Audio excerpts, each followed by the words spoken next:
Hallo und willkommen auf meinem filmtastischen Kanal. Ich bin der Damir und heute zeige ich euch ein Set von Lumibrix, die Midnight Haunted Mansion mit 2670 Teilen. Ja, ein Spukhaus mit der Setnummer L9092.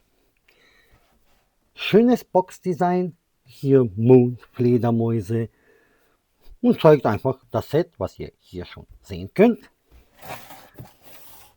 Hinten haben wir nochmal, ja, dass man es aufmachen kann, dass es beleuchtet ist, dass man hier vom Dach was runternehmen kann und an der Seite bisschen Details aus dem Inneren. Schöne Box, wie immer bei Lumibrix, schön gefüllt, gar keine Probleme. Dann kommen wir zu den Bauanleitungen. Wir haben zwei Bücher. Insgesamt haben wir 526 Seiten und 800 Bauschritte. Macht 3,27 Teile pro Bauschritt oder 174,5 pro Bauabschnitt. Und wir haben 15 Bauabschnitte. Das Lustige ist, das Haus wird schon bei Bauabschnitt 13 fertig und danach machen wir Bauabschnitt 14 die Bäume und am Ende halt das Auto. Aber dazu kommen wir noch hier alles. Erstmal die Bauanleitung, schön dick. Hier ein paar Bilderchen drinnen. Schöne Farben, schöne Bilder. Keine Fragen, also baut sich ohne Probleme. Dann kommen die ganzen, ja, Sicherheitshinweise auf verschiedenen Sprachen. Hier steht, ist das Buch 2? Ne, das Buch 1. Hier was im Buch 1 ist, von 1 bis 6. Und hier von 7 bis 15, was gebaut wird. Dieses Set hatte wohl ein Problem mit den Bauanleitungen. Ich empfehle es, dass man es mit der PDF baut. Ich weiß nicht, ich habe es jetzt mit der PDF gebaut und weiß nicht, ob noch mehr Fehler drin gibt. Hier gab es nur so einen Korrekturzettel. Aber wie ich mitbekommen habe, gibt es da einige Sachen. Deswegen definitiv PDF oder auf eine neue Charge warten. Aber davon spreche ich auch noch später. Hier auch noch ein paar Bilder von der Modularität. Und das war's. Wie gesagt, ich habe mit PDF gebaut. Ich hatte gar keine Probleme mit dem Bau. So, erstmal das Häuschen. Die Maße vom Haus. Es ist auf einer quasi Baseplate oder halt 4x16x16 Plates. Also 25,5 mal 25,5. Kommt darauf an, wie man den Baum hier hinstellt. Der kann ja auch nach vorne gehen oder auf die Seite. Ja, das kann man da so bis 40 cm rechnen. In der Breite, in der Höhe ist es auch 40 cm, sehe ich gerade. Also hier an der Spitze. So. Das Auto, das hat eine Länge von 11 cm, eine Breite von 6,5 und eine Höhe von 8,5 cm. Es ist leider nicht beleuchtet, aber schöne Prints. Man kann auch die Figur drinnen einnoppen. Da sieht man hier vielleicht die Noppe drinnen. Ja. Und ja, man kann die Türen öffnen, man kann hier hinten öffnen und da ist auch eine Waffe drinnen. Oder Waffe, die Geisterjägerwaffe. Aber das zeigen wir auch noch später. Kommen wir gleich zu den Figuren. Wir haben 3 Stück davon. Das ist wohl der Bewohner vom Haus, der Angst hat. Und das sind die 2 Geisterjäger. Schön bedruckt, vorne und hinten. Nette Lumi-Figuren. Also, der Preis von diesem Set. Der offizielle Preis auf der Lumibrix Webseite ist 140 €, macht 5,35 Cent pro Teil. Das ist schon ein super Teilepreis. Es ist auch sehr kleinteilig und man kann diese ganzen Blüten auch einmal tauschen. Und das sind auch die ganzen Reserveteile. Also man kann es entweder so in orange-gelb oder lila, dunkellila machen. Also diese Möglichkeit hat man auch. Und ja, und bevor ich es vergesse, diese Lampen hier oder diese eine hat man auch die Möglichkeit in 3 verschiedenen Farben darzustellen. Also das kann man sich dann aussuchen. Das fand ich auch cool. Ich glaube, drinnen war auch irgend so ein Feuer, was man sich aussuchen kann, in welcher Farbe. Das kommen wir noch alles dazu. Auf jeden Fall, als das Set rauskam, gab es gleich 40% Rabatt wegen den Bauanleitungen. 40%, also man hat das Set für 84 Euro bekommen, was ein Teilepreis von 3,21 Cent macht. Wahnsinniger Teilepreis. Das Set hat ein Gewicht von 2630 Gramm in etwa. Das macht bei dem UVP-Preis 5,32 Cent pro Gramm und mit dem 40 Euro Rabatt 3,19 Cent pro Gramm. Also man bekommt auch viel Stein für das Geld. Für mich unschlagbar. Dann kommen wir noch, dass das Set 15 LEDs hat. Es hat 55 bedruckte Teile, 3 Minifiguren nur. Ich hätte gerne mehr, das wäre noch lustiger. Und jetzt, es hat theoretisch 4 Tiere. Halt diese Fledermaus, dann hat hier diese Spinne, drinnen ist noch ein Vogel und noch eine Maus. Ja, diese Fledermaus und dieser Vogel ist auf einer Uhr, ist eigentlich Deko. Aktuell kriegt man das Set nicht über die Lumibrix Webseite. Ich habe es auch auf Amazon nicht gesehen. Aber ich würde euch sagen, geht auf die Lumibrix Webseite, tut eine Erinnerung dahin, wenn es rauskommt, falls ihr es möchtet. Vielleicht kommt es ja noch bis zu Halloween nochmal raus. Die Bauzeit von diesem Set, die betrug 7 Stunden. Ja, und da ich schon bei der Bauzeit bin, ich würde sagen, kommen wir zum Speedbild. Und danach zeigen wir die Beleuchtung und nehmen das Set auseinander.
Ich hoffe, das Speedbild hat euch gefallen.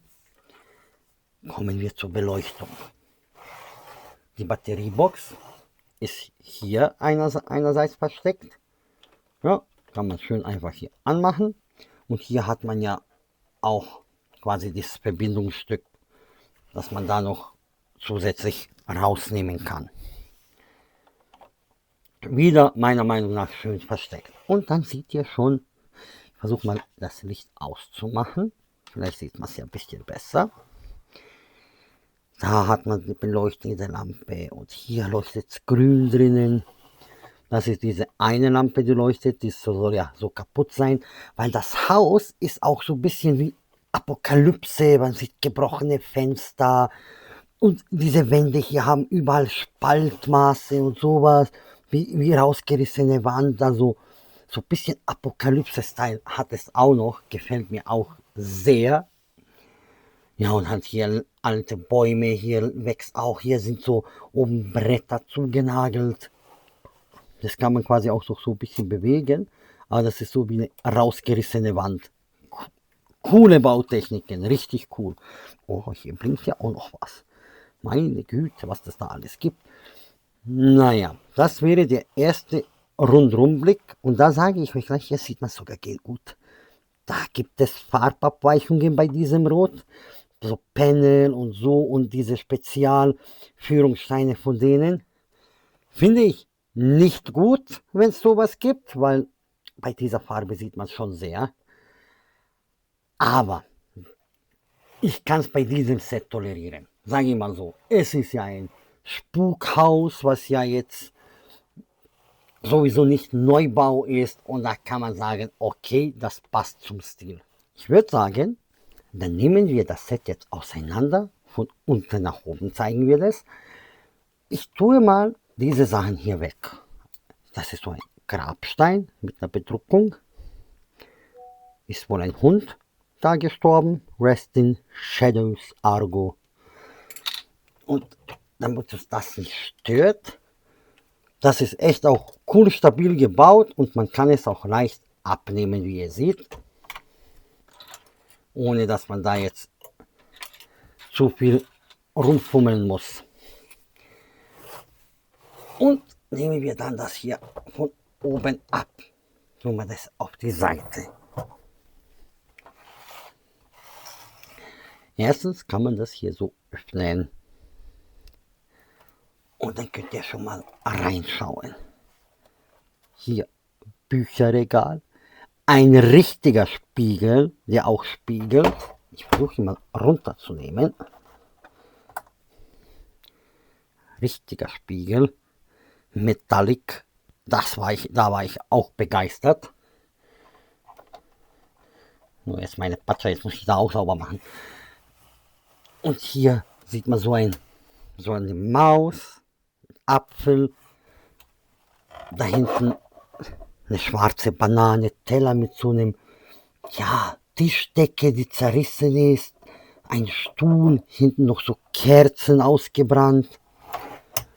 Und dann hat man hier so schiefe Bilder, da hat man den Fernseher, der die Farben ändert. Grün, dann hier blau, lila, Grusel. Und dann hier so ein Gruselbild und dieser Stuhl. So, kommen wir zur ersten Funktion. Hier seht ihr das Rad hier. Da soll man diese Figur so drauf tun. So, habe ich es jetzt gut gemacht oder kaputt gemacht. So. So, beim Draufstecken müsste man eigentlich von unten halten. Das zeigt es in der Bauanleitung. Aber so, und dann kann man drehen. Und dann bewegt sich der Boden. Und der Stuhl dreht sich. Geil. Ich habe das nicht erwartet bei diesem Set. Ach ja, und das habe ich auch gar nicht gesagt. Ich habe dieses Set bei einer Auslosung gewonnen. Sonst sage ich ehrlich, ich bin gar kein Halloween-Fan und ich hätte es mir auch nicht gekauft. Dann habe ich gedacht, ah cool, dann habe ich es gewonnen, kann ich später verkaufen. Aber ich sage gleich, ich habe mich von dem Verkauf umentschlossen. Hier kann man nichts reinschauen, da wo es blinkt, oder? Ah ne, das ist nur eine Lampe. Das ist nur eine Lampe, die so blinkt. Jetzt habe ich es unnötig kaputt gemacht. Aber egal, man muss ja reinschauen. Wo war das hier? Aha, aha, okay, so und so.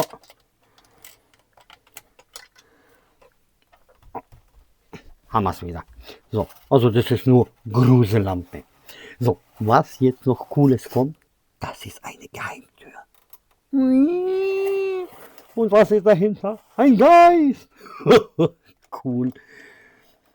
So, dahinter ist ein Geist. Und den kann man auch von dieser Seite sehen. Wenn man halt reinguckt in den Gang. Ja, muss wir dann die Tür wieder zumachen. Ja, unter der Treppe. Ach, das fand ich so geil. Und das ist nicht alles. Es gibt noch einen Geheimgang. Da ist das Vögelchen und der Uhr. Oder hier. Da kann man auch dann reingehen. Und dann hier gibt es so eine Leiter hoch. Ja, was uns da weiter erwartet. Meine Güte. Was ich an diesem Stockwerk noch cool finde, ist diese Treppe hier. Die ist komplett Brickbuild. Super coole Bautechnik. Ich finde die Optik sehr schön. Und auch diese RKW ist gebaut wurde, auch wunderschön gebaut. Die Terrasse hier oder die Terrassenüberdachung, Bautechnik, echt cool. Farben super stimmig. Außer beim Rot habe ich keine Farbabweichungen gesehen. Steinequalität sehr, sehr gut. So, dann nehmen wir hier erstmal das Dach weg. Genau. Und tun wir das hier drauf. Mittlerweile hat ja Lumibrix bei diesen Verbindungssteinen die Probleme aus dem Weg geschaffen, wie ihr seht. Es ist nichts hängen geblieben, aber Farbabweichung. Ja, mei. Also, dann haben wir hier die Türen. Und ich finde das cool, dass sie bei den Türen so diese Diamantdinger raufgetan haben. Eine Spinne, kaputte Wand, ja. Und dann hier halt dieses leuchtende, hier so ein Mixstab als Deko. Coole Idee. Schöne Fenstertechnik, Fensterbautechnik. Das soll halt eine rausgerissene Wand sein, aber kann ja auch als Öffnung funktionieren, wenn man es dann nicht kaputt klemmt. So, wieder schönes Fenster. Hier hinten ist jetzt nichts Großartiges. Man sieht hier den Henkel zum Aufmachen. Und da starten wir. Hier ist auch ein Pin. Der kommt jetzt mit raus. Eigentlich sollte er hier drin stecken bleiben, aber das ist mir jetzt auch wirklich wurscht. Hier, schöner Print. Hier. Und dann, wie kann ich es am besten zeigen? Also hier im Kamin, so grün. Das Bett hat auch eine coole Bautechnik. Hinten ist so ein Kinderbettchen in der Ecke. Eine coole Lampe, die leuchtet auch. Jetzt habe ich es halt nur runtergetan. Hier Vorhänge cool gebaut. Cooles Foto, schönes Familienbild. Und hier gegenüber so eine Kugel mit Händen quasi, die zaubern. Jo, ein altes Telefon. Ja, und damit wir weiter zeigen, will ich es wieder verbinden. Weil, ihr seht ja in der Toilette, da kommt ja was Grünes raus. Aber guckt, also da kommt man von Geheimgang hier runter und man kann das hier dann so öffnen auch noch. Da kann man noch besser reinschauen. Jetzt nehme ich es dann wieder runter, damit ich es besser zeigen kann. Und hier habe ich es wieder abgerupft. Okay. Die Badewanne, cool gebaut. Und da kommt quasi das raus. Und hier eine Muschel als Waschbecken. Das ist wohl ein gebrochener Spiegel. Das ist schade, dass hier nicht die Metallic ist und dann noch bedruckt. Aber man soll ja auch zufrieden manchmal sein. Hier sollte, glaube ich, so ein Handtuch sein. Pümpel. Und ja, das wäre halt die Toilette. Schön alles gefliest drinnen. Das hier ist ein bisschen unstabil. Da muss man nicht viel rankommen, dass es runterfällt. Aber Toilettenpapier, alles dabei. Alles dabei. Und halt dieser Geheimraum, den man dann wieder so zumacht. Also das sind so Bautechniken, die mir sehr gefallen haben. schön, schön cool. Dann kommen wir zum Dach. Bevor wir es anstecken, zeigen wir es so. Wer mein letztes Video geschaut hat über die Aurora Cabin, hat mitbekommen, wie ich mich beschwert habe über Dächer und ich sagte, eigentlich kann das Lumibrix viel besser. Und hier zeigen sie es wieder. Schaut euch das an, wie cool es gebaut ist. Kaum Spalte, gar nichts. Super Bautechnik. Richtig, richtig befriedigend beim Bauen. Und dann diese Fenster hier auch. Super gebaut. Echt. Das ist wieder hier ein kleiner Geist. Schornstein, auch lustige Bautechnik. So, was kann das Dach? Erstens, theoretisch kann man das runternehmen, aber hier ist nichts, außer ein bisschen Farbkodierung. Das ist schade, dass da noch nicht so kleine Features versteckt worden sind. Man kann hier das rausnehmen. Da sieht man schon ein bisschen etwas.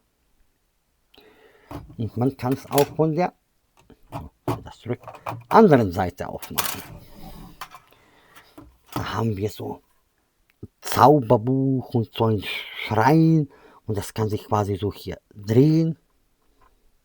Mit dem Geist-Skelett oben, mit dem Buch, was natürlich auch so bedruckt ist. Und drinnen auch. Und was steht da? Don't open. Oh Gott, ich hab's getan. Also, aufpasse. Ja. Nicht hier, dass wir hier Hexen treiben. Oder wie man das sagt. So, wie ging das Dach? Ich glaube so. Und dann kann man sehen, dass es dann auch leuchtet. Und wie gesagt, da war ich wieder vom Dach super zufrieden, wie es gebaut worden ist. Weil das ist das, was ich von Lumibrix gewohnt bin. Sehr viele Details, gute Bautechnik, stabil. Und jetzt weiß ich nicht, aha, stört das vielleicht? Genau. Oder so? Oh, beides gleich. Mache ich so. So. Super Bautechniken mit den Farbabweichungen. Ja, ich kenne es auch von anderen Herstellern. Ist es halt nicht so. Ja, das Autochen. Schöne Prints drauf. Hier hinten ist diese Waffe versteckt. Die Geisterjägerwaffe. Auch da 2 Prints drauf. Das tut man dann halt in die Hand von dem Geisterjäger. Na, so. Und dann kann man ihn hier aufknoppen und da geht es schon. Aber, okay, sie haben verloren. Der Geist hat gewonnen. So, stellt man das so hin. Der kann ja dann im Auto rumfahren, wie ich schon gesagt habe. Man kann ihn annoppen. Ich werde es versuchen zu zeigen. Ich würde es tatsächlich noch besser finden, würde Lumibrix das machen wie Kobi. Die haben ja diese Spezialstühle für ihre Figuren. Und dann könnten die da viel besser rein. So, angenoppt. Bisschen Lenkrad einrichten. Und schon geht's also. Das Auto ist schlicht gebaut, aber ich finde es süß, so mit einem Rad am Ende. Hier hat sogar Kofferraum. Hier hat man dann so Fangnetz. Hier Telefonnummer, wie man anrufen soll. Hier ein Print, da ein Print. Cool, cool, cool. Und dann natürlich noch die ganzen Ersatzteile, dass man das dann noch in lila macht. Echt, echt. Das ist wieder mal ein Set, wo ich sage, alles richtig gemacht. Ich bin mega zufrieden. Für Halloween-Fans, mega coole Sache. Ich bin kein Halloween-Fan, wie ich schon erwähnt habe. Ich hätte es tatsächlich für mich selber nicht gekauft, weil ist halt nicht so mein Ding. Aber so ich es jetzt gebaut habe und je weiter ich gebaut habe, habe ich nur gesagt, einer Verwalter, wie cool ist das denn? Und dann findest du dies und dann das und dann diese Funktion. Meiner Meinung nach, es ist bespielbar. Super Deko für Halloween. Jeder, der Modulars mag, mag das hier auch. Es gibt auch Techniksachen. Ich finde, da können auch Kinder damit spielen. Also wenn der Papa das aufbaut und die können da halt Geschichten erzählen und Geschichten spielen. Ich finde es wirklich ein rundherum gelungenes Set.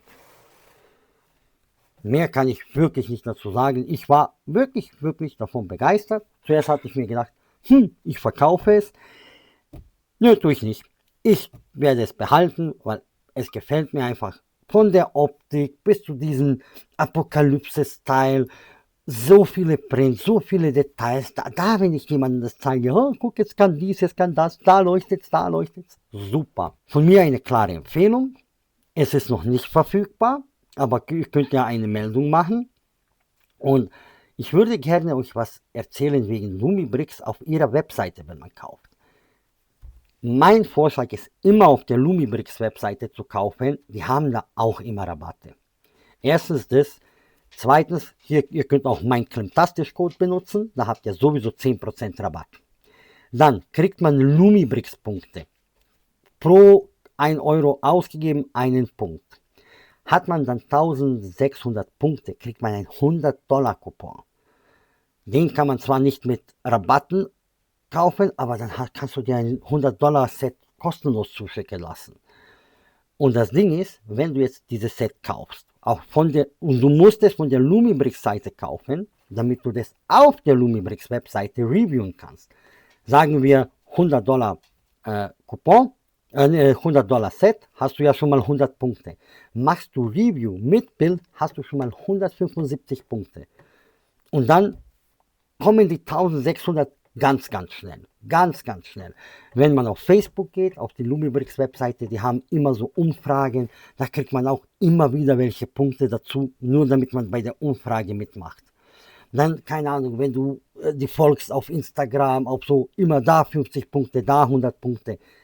Da könnt ihr sehr schnell viele Rabatte rausholen. Ich habe mir jetzt das Set von der Winter Cabin oder wie das heißt, habe ich vergessen jetzt den genauen Spa Cabin, genau, Spa Cabin. Der kostet $140. Ja, ich habe sie für $40 gekauft, weil ich hatte einen $100 Coupon. Das funktioniert. Also mein Vorschlag, dass ihr das so macht. Sonst, ich hoffe, die Vorstellung hat euch gefallen. Ich hoffe, das Set gefällt euch. Gerne über meinen Affiliate-Link kaufen, wenn es mal verfügbar ist. Da bekomme ich einen gewissen Prozentsatz und dann kann ich noch mehr Sets kaufen und euch vorstellen. Und ich wünsche euch einen schönen Abend. Bis zum nächsten Mal.